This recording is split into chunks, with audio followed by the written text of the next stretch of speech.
Ayun guys, niwala ba kayo sa sinyaladong manok? Ito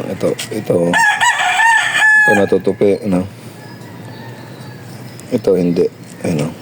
Hindi siya natutupi yung ito. Ayan.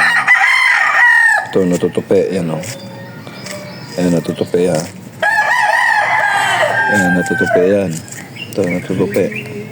Ayan. Ito. Hindi, ayan o. Hindi siya natutupi. Anong tawag niyan guys sa sinyalado na ganyan?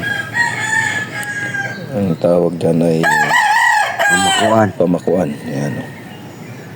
So sigurado to guys, kung marunong kang magbitaw nito, may pag-asang mananalo kayo. Pero iwan ko sa inyo kung naniniwala kayo sa ganyang sinyalado. Kasi ako, subok ko na ito. Hindi natutupi.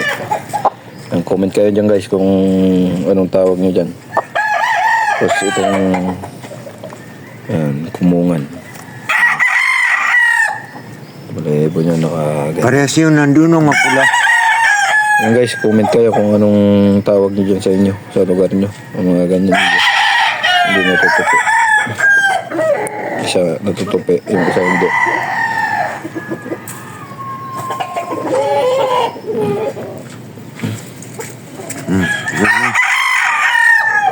Good morning guys. Kape tayo. Mga classmates ko guys, habang naglilimber ng manok. Ang oras ngayon ay alas 6. Ganyan yung mga trupa dito. Maaga pa lang. Ayun, lalo yun, yung si Kalbo.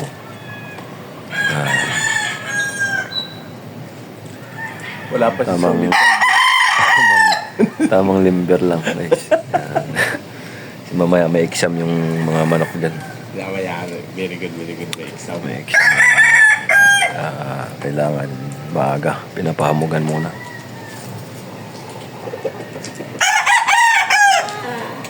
Dito kaling kay JB natin eh. Oo, dalawang taon na yan. Ito, gandang manok. Ayan.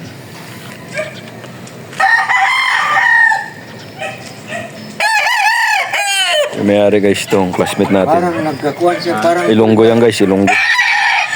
May-ari, mga imported lahi niya.